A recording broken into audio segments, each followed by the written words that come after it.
আল্লাহ রব্বুল আলামিন কুরআনুল কারীম তিনার প্রশংসা দ্বারা শুরু করেছেন। সুবহানাল্লাহ।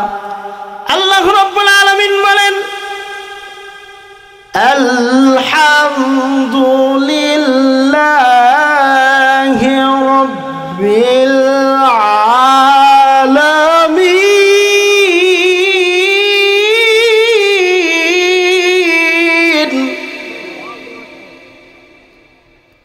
আল্লাহ রব্বুল আলামিন বলেন যাবতীয় প্রশংসা, সমস্ত প্রশংসা, যত প্রশংসা আছে লিল্লাহি রাব্বিল আলামিন।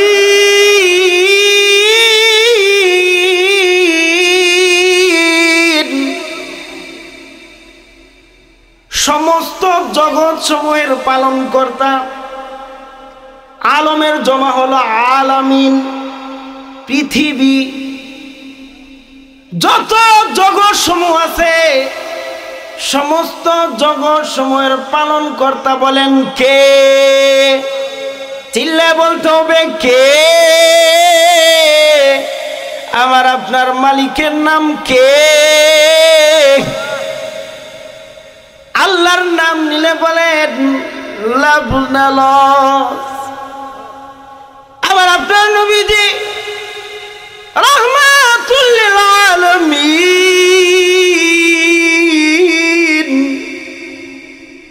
দুনিয়ার উম্মতের নারী পুরুষদেরকে ডাক দিয়ে বলেন এরে আমার উম্মতের দল,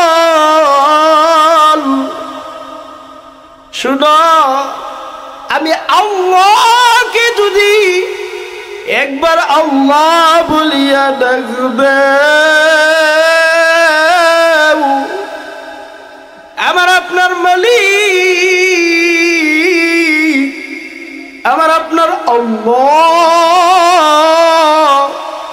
আমার আপনার যে কত ভালোবাসে তা আমি আপনি নিজেও জানি না। আমার আপনার মালিক, আমার আপনার আল্লাহ সরকারে দু আলম বলেন ওই বান্দা আর বান্দিটা কি 70 থেকে 100 বার জবাব দিয়ে দেয়। আবার বলেন আল্লাহু আকবার। আমার আপনার মালিকের নাম কে? চিল্লায় বলেন আল্লাহ। আবার বলেন, চিল্লায় বলেন না আল্লাহ। বলেন তো আল্লাহ যে বলেন মজা লাগেনি? লাগে না? বলেন লাগে কি লাগে না? তাই তো আল্লাহর ওলি ডাক দিয়ে বলেন আল্লাহ আল্লাহ। ইচ্ছে শিরিন স্তনাব শির শঙ্কর মিখুনাদ জানম তামাম। আল্লাহ আল্লাহ। ইচ্ছে শিরিন স্তনাম শির শঙ্কর মিখুনাদ জানম তামাম। আল্লাহ আল্লাহ তো মেরা মাবুদ है। আল্লাহ আল্লাহ তু মেরা মাশুক है। চিল্লা বলেন মারহাবা। আল্লাহ আল্লাহ যতই জপি ততই মধুর লাগে রে। আশিক যারা শুধু তারা আল্লাহ আল্লাহ জপের। চিল্লা বলেন ঠিক কিনা? আল্লাহ আল্লাহ যতই জপি ততই মধুর লাগে রে।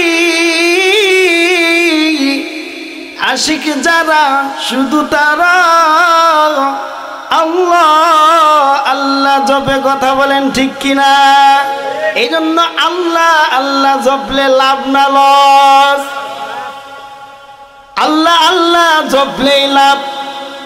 আল্লাহ আল্লাহ যতদিন পর্যন্ত বলনেওয়ালা একজন বান্দা আর বান্দি এই জমিনে থাকবি গো, ততদিন পর্যন্ত আমার মাওলা এই দুনিয়াকে ধ্বংস করবে না। চিল্লায় বলেন সুবহানাল্লাহ। আমার ভাইরা, আমার বন্ধুরে, তিনি হলেন আমাদের রব। সময় জগতের যিনি পালন কর্তা। তাফসীরের কিতাবে এসেছে আল্লাহ রাব্বুল আলামিন ৮০,০০০ জগৎ বানিয়ে রাখছে। বলেন কয় হাজার? যেমন এই যে একটা দুনিয়া, এটা একটা জগৎ, আলমে দুনিয়া। যেমন কবর আলমে বরজখ, কবরের জগৎ, এইভাবে একটা আলাদা আলাদা জগৎ আছে। ৮০,০০০ জগতের পালন কর্তা আমার আপনার আল্লাহ। আর সেই আল্লাহ রাব্বুল আলামিন পবিত্র কুরআনুল কারীম তিনার প্রশংসা দ্বারা শুরু করেছেন। সুবহানাল্লাহ, আলহামদুলিল্লাহি রাব্বিল আলামিন।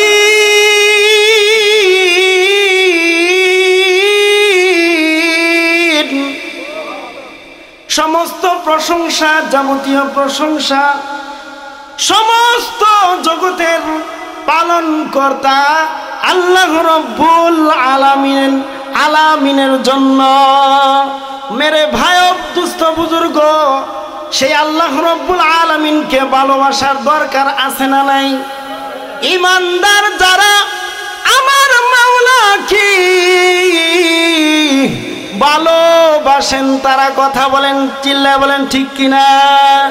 আমি বান্দা অতি নগণ্য, বলেন না আমি বান্দা অতি নগণ্য, কিন্তু আমি যারে ভালোবাসি, আমি যারে ভালোবাসি সে তো মাওলা আমার অনন্য। আমি বান্দা অতি নগণ্য, কিন্তু আমি যারে ভালোবাসি, আমি যারে ভালোবাসি তিনি মাওলা আমার অতি অনন্য। জিল্লা বলেন ঠিক কিনা? আল্লাহ তাআলা বলেছেন ইন্নাল্লাযীনা আমানু আশাদ্দু হুব্বান লিল্লাহ।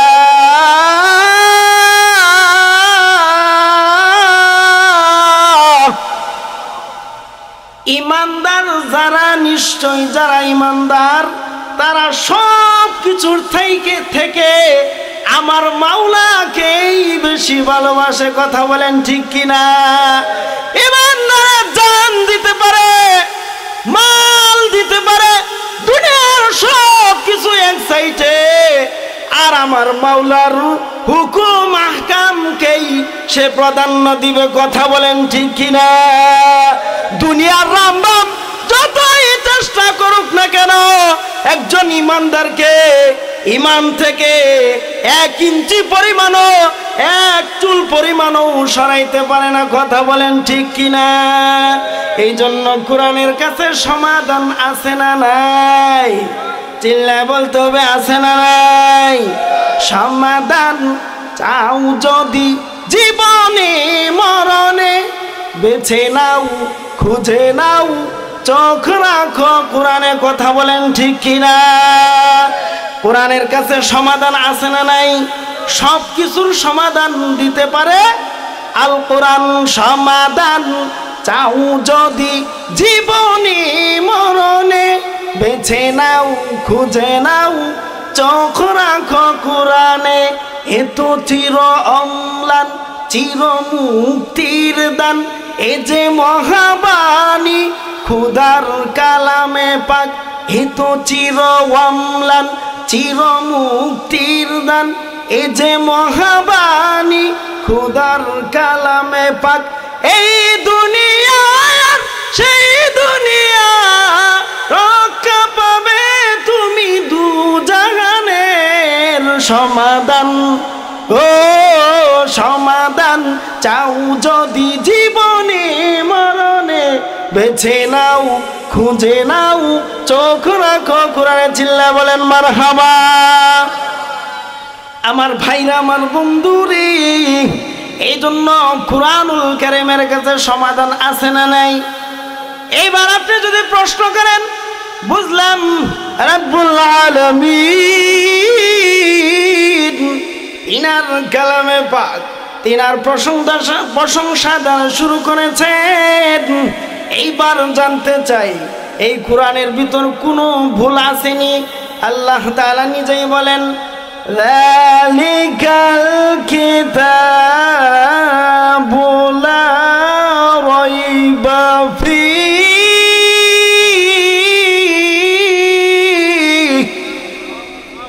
যালিকাল কিতাব আই হাযাল কুরআন লা রাইবা ফি আই লা শাক্কা ফি। অর্থাৎ এই কুরআনুল কারীমের ভিতর কিঞ্চিত পুরো পরিমাণ কোনো ভুল নাই, কোনো শুভা সন্দেহ নাই, কোনো শুভা সন্দেহ নাই। বাইরে ও আবার বন্ধুরা, ও বৃদ্ধ বাবাজি, এই কুরআনুল কারীমের ভিতর কোনো শুভা সন্দেহ নেই। কিয়ামত পর্যন্ত একটা ভুলও ধরতে পারবে না। বরং যারা এই কুরআনুল কারীমের বিরোধিতা করেছে বাজার হয়তো এরা ধ্বংস হয়ে গেছে, অন্যথায় এরা কোরআনের ছায়ায় আসিয়া এত দামি মানুষ হইছে, অর্ধ পৃথিবীর বাদশা হয়ে গেছে। সুবহানাল্লাহ। আল্লাহর নবীর সাহাবী হযরত ওমর রাদিয়াল্লাহু তাআলা আনহু বাজান রে, আবু জাহেল উতবা সাইবা মক্কার বড় বড় কাফেরেরা যখন বলল মুহাম্মাদের কল্লা যে এনে দিতে পারবে এরকম ভাবে 100 লাল উট দিব, ওমর দাঁড়িয়ে গেছে বলে আমি নিয়ে আসবো। তরবারি নিয়ে রাস্তা দিয়ে যাচ্ছেন, এক সাহাবী বলে এত পাগল হয়ে কোথায় যাও? বলে কথা বলিও না, মুহাম্মাদের কল্লা আনার জন্য যাই। নাউযুবিল্লাহ বলেন। ওই সাহাবী বলে আগে নবীজির দরবারে যা, পরে যাও, আগে নিজের ঘর ঠিক করো। তোমার ভগ্নিপতি আর তোমার বোন তারাই তো মুহাম্মাদের কালমা পড়ে মুসলমান হয়ে গেছে। সুবহানাল্লাহ। ওমর তার ভগ্নিপতির বাড়িতে গেছে, গিয়া দেখে ওনার ভগ্নিপতি আর ওনার বোন কুরআনুল কারীম তেলাওয়াত করতেছেন।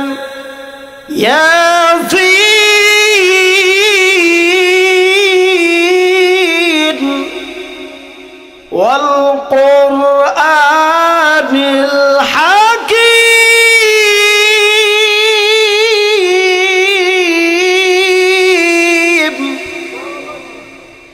এইভাবে যখন কুরআনুল কারীম তেলাওয়াত করে গিয়াই মারধর শুরু করছে। এই তোরা কি করেছিস?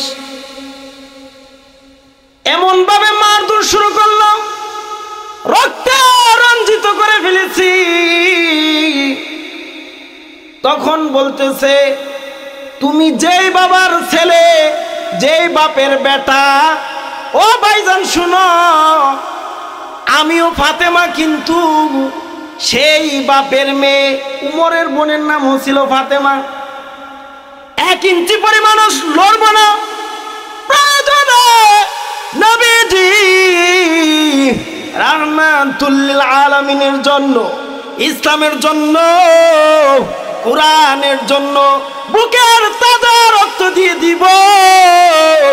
এরপরেও মুহাম্মাদের আদর্শ ছাড়ব না, কোরআন থেকে এক চুল পিছনে হটব না। সুবহানাল্লাহ। উমর তো বড় আশ্চর্য হয়ে গেছে। উমর বলে কি ব্যাপার, এরা তো দেখি মজবুত। বলে আমাকে একটু তেলাওয়াত করে শোনাও। বলে একটু ধরতে পারবো কিতাবটা? বলে না না, তুমি তো নাপাক, আগে পবিত্র হয়ে নাও, গোসল করে আসো, এরপরে তোমাকে ধরতে দেব। উমর গিয়া গোসল করছেন, পবিত্র হয়ে আসছেন। এইবার যখন আল্লাহর বান্দা আর বান্দি কুরআনুল কারীম তেলাওয়াত করে, কুরআনুল কারীমের তেলাওয়াত শুনিয়া ওমর বলতেছে না না, এটা তো দুনিয়ার মানুষের কোনো বানানো কথা না, কোনো কিচ্ছা না। ও আমার বোন ভগ্নিপতি শোনো, আমিও বিশ্বাস করলাম আর মুহাম্মাদুর রাসূলুল্লাহর দরবারে নিয়ে যাও, আমিও কালমা পড়ব আর এই কুরআনুল কারীম শিখে আমি উমর তেলাওয়াত করব। সুবহানাল্লাহ। दुनिया की अदालत में तेरा नाम रहेगा, उमर में तेरा नाम से इस्लाम रहेगा। मरहबा। আমার ভাইরা, আমার বন্ধুরে, এইবার উমর যখন চলে গেছেন, যাওয়ার পরে সাহাবীরা এরকম ভাবে বসে গেছে আর নবীকে বলতেছে উমরের কল্লাটা ফালাই দেব। হযরত আলী বসা, আব্বাস বসা, বড় বড় সাহাবায়ে কেরাম ওনারা বসা। আল্লাহর নবীজি বলতেছেন থামো, উমরকে আসতে দাও, দেখি কি বলে। উমর গিয়ে মাথাটা নুয়ে দিছে আর বলে ইয়া রাসূলুল্লাহ, ইয়া হাবিবাল্লাহ, আগো নবীজি, আল্লাহর নবী গো, জিনার মুখের বাণী এত সুন্দর, মহাগ্রন্থ আল কুরআনুল কারীম আপনি বানায়া বলেন না, মিথ্যা বলেন না, আল্লাহর পক্ষ থেকে জিবরাইলের মাধ্যমে ওয়ানাযালা বিহির রূহুল আমিন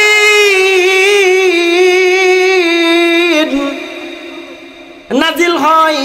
এই মুহূর্তে আমাকে কালমা পড়ে মুসলমান বানায় দেন। সবাই পড়েন সুবহানাল্লাহ। এই জন্য আমরা কোরআনের পক্ষে না পক্ষে বলেন? কোরআন সুন্নাহ যেখানে, জোরে বলতে হবে, কোরআন সুন্নাহ যেখানে, আল কোরআনের আলো, আল কোরআনের আলো, উলামায়ে কেরাম যেখানে। তো আমরা কুরআনুল কারীমকে ভালোবাসি এবং আল্লাহর ঘর মসজিদকে ভালোবাসি না ভাইয়ের আমার?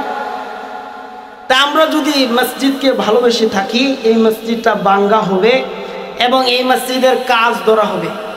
এখানে মোটামুটি সবাই আমার পরিচিত ব্যক্তিত্ব, অনেক বুজুর্গ উলামায়ে কেরাম উপস্থিত হয়ে গেছেন। তো এর ফাঁকে দিয়া আমি আপনাদের কাছে এলাকার হিসাবে, সন্তান হিসাবে আপনাদের কাছে 10 জন মানুষ আবদার করব যে 1000 টাকা করে এই আল্লাহর ঘর মসজিদের জন্য কে আছেন 1000 টাকা দিবেন। দিল থেকে দোয়া করব। অনেক বুজুর্গ উলামায়ে কেরাম উপস্থিত হয়ে গেছেন, 10 জন মানুষ 1000 করে। এখানে যদি কেউ থাকেন ইনশাআল্লাহ